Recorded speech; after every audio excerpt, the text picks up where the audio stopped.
मैं हूं अपर्णा। आप देख रहे हैं गांव के लोग। हमारे साथ आज मौजूद हैं यहाँ पर गाजीपुर के मूल निवासी और फिलहाल बनारस में स्थायी रूप से रह रहे YR यादव जी।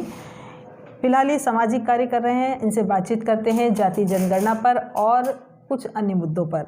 आपका कार्यक्रम में बहुत बहुत स्वागत है। Thank you. सबसे पहले आप हमको ये बताइए कि जातिगत जनगणना क्या होती है और क्यों ज़रूरी है ये? जातिगत जनगणना हमारे देश की एक प्रकार से ये विरासत में मिली हुई है जाति। और जातिगत जनगणना तो शुरुआत तो अंग्रेज़ों ने ही कर दिया था। 1853 में जातिगत जनगणना की गई थी, फिर 1865 में की गई थी।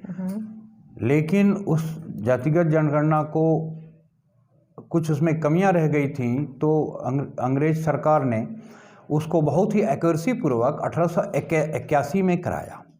और 1881 में देश की जनगणना कराई गई और बहुत ही एक्यूरेसी से। इवन एक भी आदमी अगर किसी जनपद में रहता है, अगर वो उसका कोई कास्ट है, तो वो भी जनगणना में आया हुआ है।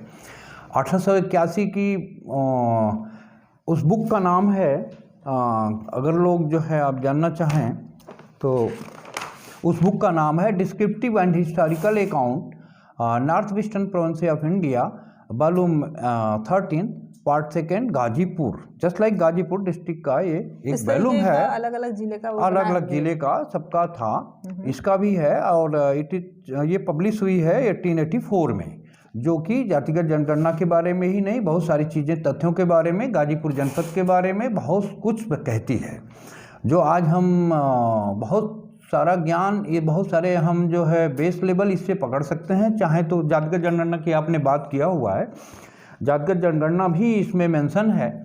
और जातिगत जनगणना की गई 1881 में।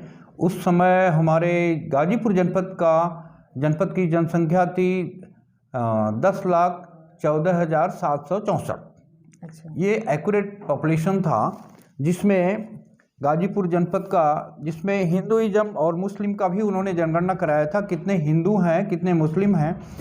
और हिंदू पॉपुलेशन थी 9,13,764 और मुस्लिम पॉपुलेशन थी 99,618।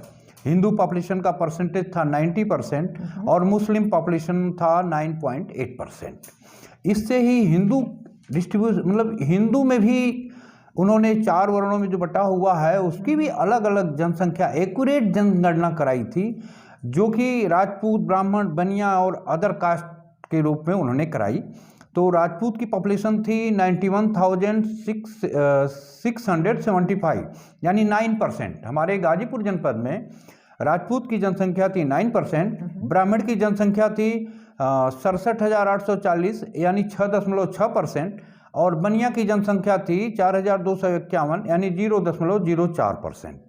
अदर कास्ट जो था उसकी जनसंख्या थी 7,49,998, यानी 74% जनसंख्या अदर कास्ट की थी।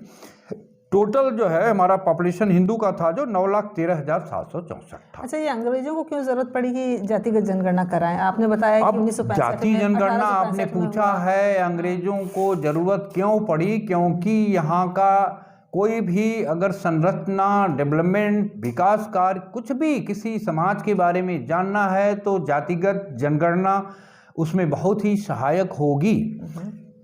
किस जात का क्या पेशा है, पेशा वाइज यहाँ जातियाँ बनी हुई हैं, और उसमें भी बहुत सारी चीज़ें हैं जो हम आप देखते हैं कि जाति जनगणना, अंतिम जाति जनगणना अंग्रेजों द्वारा 1931 में कराई गई थी, लेकिन सबसे जो एक्यूरेसी वाली जाति जनगणना थी वो 1881 की थी। 1881 को अगर हम बेस लें, आज जाति जनगणना की मांग बहुत तेज़ों से हो रही है। हर जनपद से, पूरे देश से मांग आ रही है कि जाति जनगणना कराई जा, और सरकार अभी तक हमें लगता है कि निष्क्रिय है। अभी कोई उसका अपना से नहीं है कि कराएंगे कि नहीं कराएंगे। और फिर भी 10 साल बाद जनगणना होती है। हाँ, हर 10 साल के बाद जनगणना होती है। अभी तक शेड्यूल कास्ट की तो जनगणना होती रही है, और बट ओबीसी की जनगणना जातिवार नहीं होती रही है। ऐसा क्यों? अब इसके पीछे जो भी कारण हो, नहीं होने से जो हमारे समुचित समाज का विकास जो है उसके उस कार्य के प्रति, उस रेशियो के प्रति, उस जात का प्रति परसेंटेज या उनकी सहभागिता नहीं हो पा रही है, ये बहुत बड़ा कारण है। इसलिए जाति जनगणना जरूरी है। अगर जाति जनगणना नहीं करानी है सरकार को तो जाति खत्म कर देनी चाहिए। Title should go. सरकार को कहना चाहिए कि 15 दिन का समय दिया जाता है, अपनी अपनी टाइटल खत्म कर दीजिए पूरे देश के लिए, ताकि ये देश जो है ऐसा संभव है? ऐसा संभव नहीं है तो फिर जाति जनगणना कराइए। अगर रखना है तो जाति जनगणना कराइए।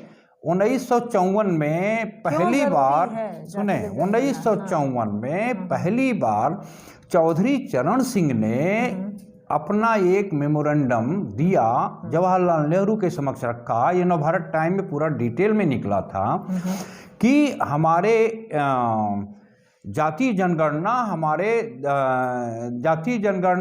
अगर नहीं कराते हैं, या उनका ये आशय था कि जो भी सरकारी नौकरी में आए पूरे देश में, जो भी सरकारी नौकरी में आए, उनका मेमोरेंडम ये था कि वो ये बैन कर दिया जाए कि वो टाइटल नहीं लगाएगा।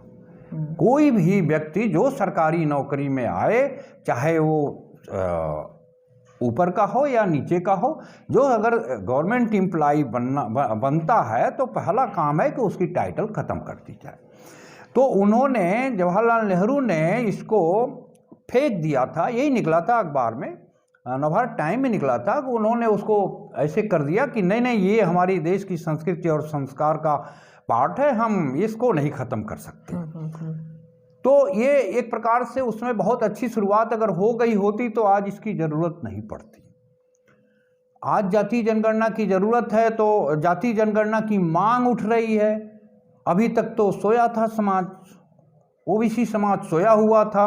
आप इस चीज़ को समझ सकती हैं। उनको ओबीसी समाज अब समझ रहा है कि जाति जनगणना करा के किसकी कितनी भागीदारी आप आ रहा है। राजनेता लोग बोल रहे हैं कि हमारी उतनी हिस्सेदारी जितनी जिसकी भागीदारी।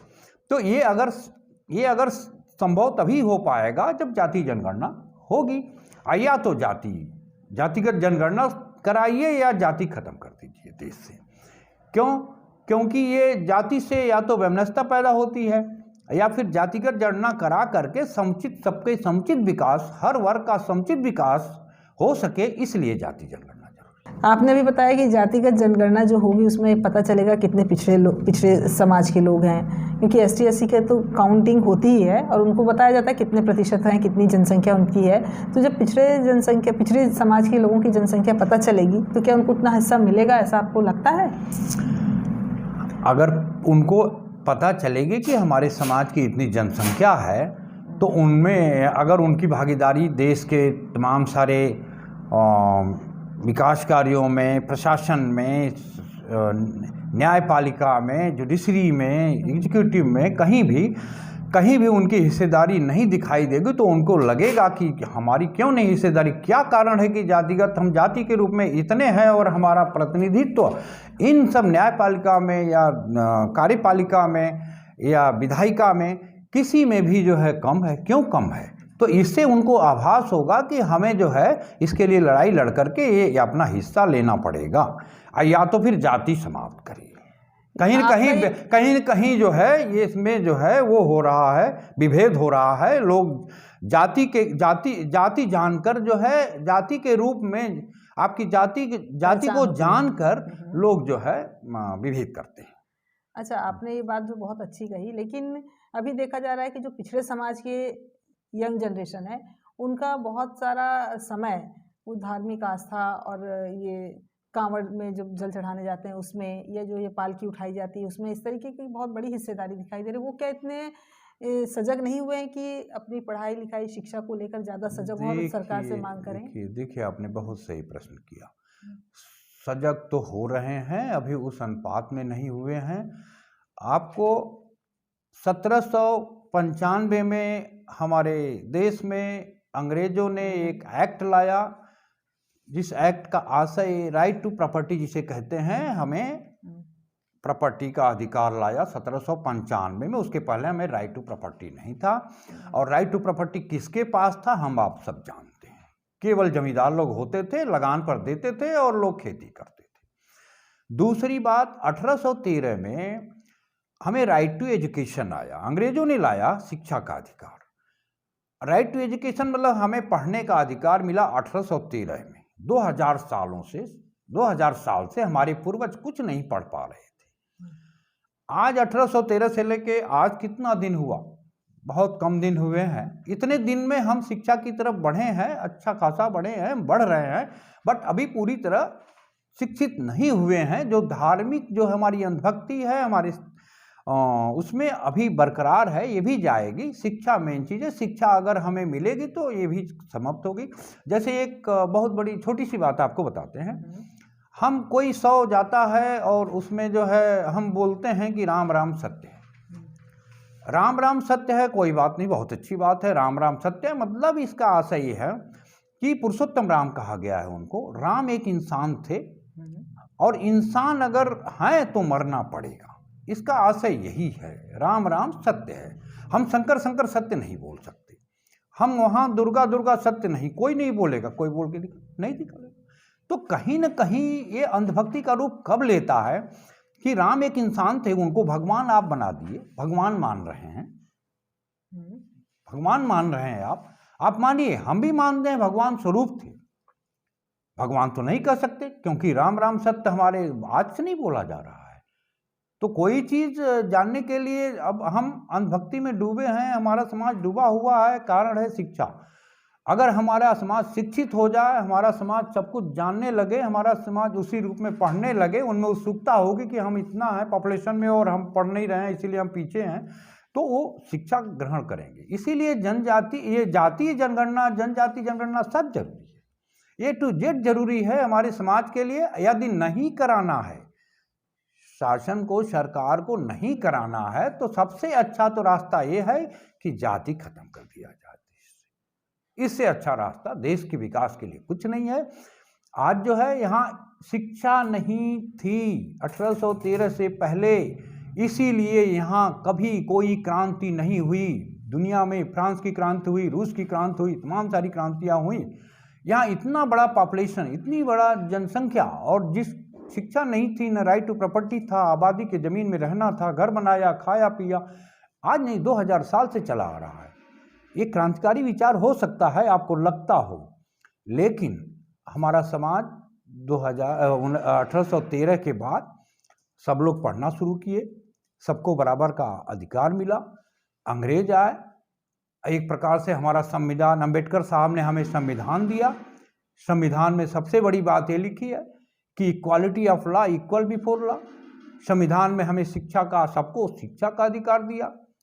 बाल गंगाधर तिलक साहब कहते थे कि ब्राह्मण को केवल जो है अंग्रेजी का शिक्षा का अधिकार दिया जाए। मेमोरेंडम भी दिया था जहाँ तक मुझे ज्ञात है, लेकिन अंग्रेजों ने उसे मना कर दिया कि नहीं, अंग्रेजी शिक्षा सबको दी जानी चाहिए। तो इस तरह की बात जो पहले कहीं ना कहीं जाति देखकर हो जाती थी, वो नहीं होनी चाहिए, या अगर होगी तो फिर आप जाति जनगणना कराइए, और जाति जनगणना कराइए जिस चीज़ में मतलब वो भी शिक्षा का अधिकार उनको मिला हुआ है, वो भी उसी रेशियो में हर चीज़ में भागीदारी दीजिए। लेकिन मेरा जो सवाल था कि जो इस तरीके के जो पिछड़े वर्ग के यंग जनरेशन है, वो इस तरीके की धार्मिक जो मंडुकता है या आस्था है, उसके पीछे भाग रहे हैं। पढ़े लिखे लोग भी वहाँ जाकर पालकी उठाते हैं और बड़े शौक से, बड़े सम्मान के साथ उसको गर्व महसूस करते हैं। ब्राह्मणों के सामने सिर झुकाते हैं, और ब्राह्मण उनको किस तरीके से, जो ब्राह्मणवाद आया है समाज में, वो किस तरीके से उनको नीचा दिखाता है, इस बात का उनको आभास नहीं हो पाता है। ये शिक्षित होने के बाद भी, शिक्षित होने के बाद हारे को हरिनाम हारे को हरिनाम कहा, दिनकर साहब ने कहा हुआ है, हारे को हरिनाम। तो मतलब उसको अगर वो नहीं विकास कर रहा है तो उसके लिए हरिनाम है। जो आपने विकास जो कह रही हैं कि जो पढ़ लिख के आगे बढ़े हैं, वो भी उनको भी लगता है कि अभी जो है हम ये कर लेंगे तो हमारा जो है बहुत तेज़ी से, हमारा मानना है कि शिक्षा से आपका विकास होगा, आपका विकास होगा आपके प्रॉस्पेरिटी से, आपका विकास इस धर्मांधता से नहीं होगा, कतई नहीं हो सकता। मेरा अपना विचार है। आपने बताया कि शिक्षित होना ज़रूरी, तब इस तरीके की जो धर्मांधता है और जो धर्म के पीछे भाग रहे हैं वो ख़त्म होगा। तो आप इसके लिए किस तरीके का सरोकार या संवाद समाज में स्थापित करना चाहते हैं कि आपका मैसेज उन तक जाए या आपकी बात वो समझ पाएँ? हम चाहते हैं कि वो धर्मांधता हम नहीं कहते कि उन्हें भगवान में विश्वास नहीं करना चाहिए। हो सकता है भगवान रूपी हर जगह विद्यमान हों अपनी आस्था की, लेकिन उसकी एक हमारी उससे भी हमारी प्रायोरिटी हमें ये अम्बेडकर की संविधान अम्बेडकर जी ने जो संविधान दिया है उससे हमारा विकास होगा, उससे हमारी शिक्षा और उससे हमारा सब कुछ होगा। उससे हमारा 2000 साल से हमारा परिवार क्या करना, हमारा पूर्वज क्या करते रहे बेचारे, क्योंकि शिक्षा का अधिकार नहीं था, न उनको संपत्ति का अधिकार था। 2 अधिकार न होने का मतलब आप समझ सकती हैं। तो जब ये दोनों अधिकार मिला हुआ है तो हम चाहेंगे कि हमारी भागीदारी हर जगह हो। हम जब शिक्षित हो चले हैं तो शिक्षा में कहीं भेदभाव ना हो, कहीं शिक्षण संस्थाओं में भेदभाव ना हो, और तमाम सारी चीज़ें पता चला। पॉपुलेशन है, आप पर्टिकुलर कास्ट की ले लीजिए, किसी की मौर्य की पॉपुलेशन यहाँ 6% मान लीजिए लगभग, तो 6% पॉपुलेशन है तो उनकी भागीदारी 6 के आसपास तो होनी चाहिए। अगर वो शिक्षित हो गए हैं, अगर वो विकसित हो गए हैं, तो कहीं ना कहीं पार्शियलिटी हो रही है, न्याय नहीं हो रहा है इन जातियों के साथ। तो उनको भी जानने का हक है कि आखिर उनकी जनसंख्या, एक्यूरेट जनसंख्या आज की डेट में कितनी है। हमारे पास इस बुक में तो पूरा एक 1881 में कौन सी जात की कितनी जनसंख्या, कौन जात की जनसंख्या क्या है, पूरा विवरण है। जब अंग्रेजों ने कराया, कोई उद्देश्य रहा होगा, उनको सामाजिक विकास का उद्देश्य रहा होगा, कोई तो रहा होगा। उन्हीं की समझ से समझ जाए सरकार तो जात जनगणना तो बहुत ही, मेरे विचार से जात जनगणना बहुत आवश्यक है, और अगर नहीं कराना चाहती है तो जात को खत्म कर देना चाहिए। आप यहाँ आए और बहुत महत्वपूर्ण बातें आपने की। उम्मीद है आपको ये कार्यक्रम अच्छा लगा होगा। हमारे चैनल को सब्सक्राइब कीजिए और अपने विचारों से हमें अवगत कराइए। नमस्कार। बहुत बहुत धन्यवाद, आपने मुझे यहाँ बुलाया और मुझे कुछ अपनी बातें कहने का मौका मिला। Thank you.